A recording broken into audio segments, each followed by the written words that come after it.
Assalamualaikum warahmatullahi wabarakatuh. Shalom, Om Swastiastu, Namo Buddhaya, salam kebajikan untuk kita semua. Perkenalkan, nama saya Dina Rahmasari dari kelas 12 IPS 2. Video ini dibuat untuk tugas ujian praktik sejarah peminatan yang dibimbing oleh Ibu Dian Handayani. Pada video kali ini, saya akan membahas perang Rusia dan Ukraina. Latar belakang terjadinya perang Rusia dan Ukraina. Demonstrasi pro-Uni Eropa terjadi akibat penolakan terhadap kebijakan Viktor yang lebih memilih berhubungan dagang dengan Rusia. Pelengseran Viktor menyebabkan konflik pada pemerintahan Ukraina hingga terbagi menjadi dua golongan, yaitu golongan pro-Uni Eropa dan golongan pro-Rusia. Beragam perjanjian dan kerjasama yang dilakukan oleh Rusia dan Ukraina. Setelah Rusia dan Ukraina masing-masing resmi menjadi negara merdeka, keduanya membangun hubungan diplomatik pada 14 Februari 1992 yang disusul dengan beragam perjanjian dan kerjasama pada tahun 1997. Hubungan bilateral kedua negara mengalami pasang surut. Seiring berjalannya waktu, hubungan bilateral kedua negara ini mengalami pasang surut, diantaranya di bidang politik. Salah satunya yaitu pergantian kepemimpinan yang membawa Ukraina berkiblat ke barat, yang mengakibatkan mulai berkurangnya peran Rusia. Selain itu di bidang ekonomi, juga menimbulkan sengketa di antara dua negara tersebut, yaitu menyangkut pasokan gas pada tahun 2006. Keretakan hubungan Rusia-Ukraina. Keretakan hubungan Rusia dan Ukraina sesungguhnya sudah terjadi sejak tahun 2014.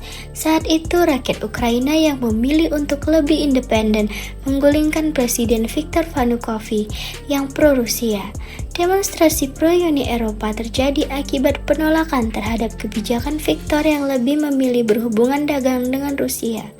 Pelengseran Viktor menyebabkan konflik pada pemerintahan Ukraina hingga terbagi menjadi dua golongan, yaitu golongan pro-Uni Eropa dan golongan pro-Rusia.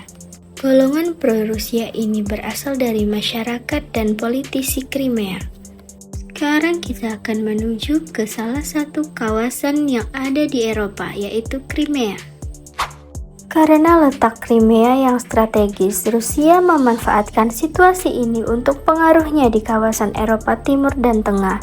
Kemudian, pada 16 Maret 2014, Parlemen Crimea resmi melakukan referendum dengan memilih bergabung ke Rusia dan melepaskan diri dari Ukraina.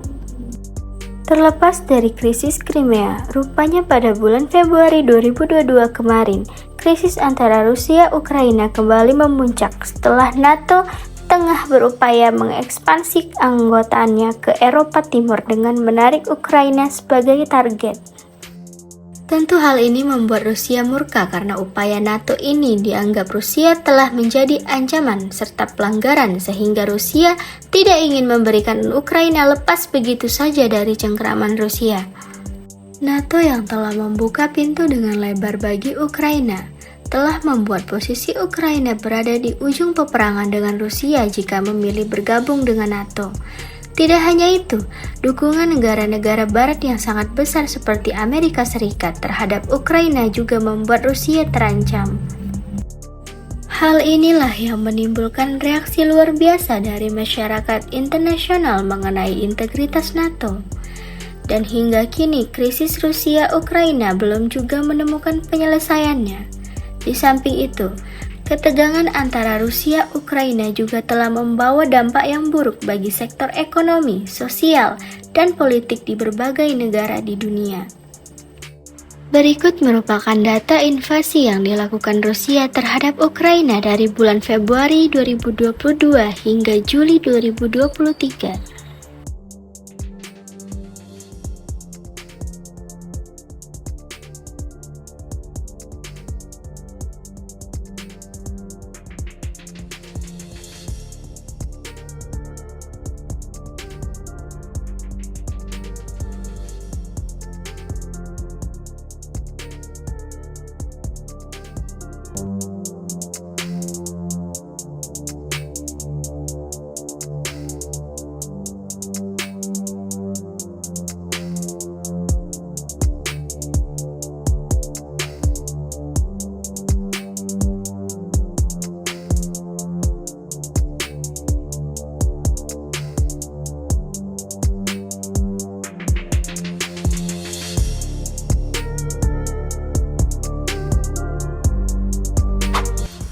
Sejak Rusia menginvasi Ukraina pada Februari 2022, Eropa mengalami lonjakan harga energi dan pasar keuangan yang bergejolak.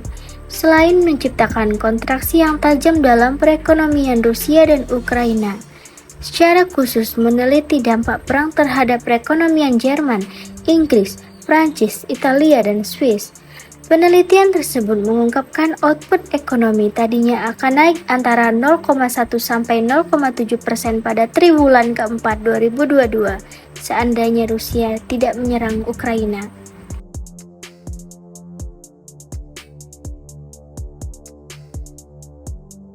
Banyak hal di sekitar ekonomi yang terdampak.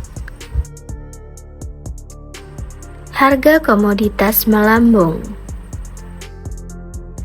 Harga minyak dan gas melonjak. Rusia merupakan salah satu produsen dan pengekspor bahan fosil terbesar.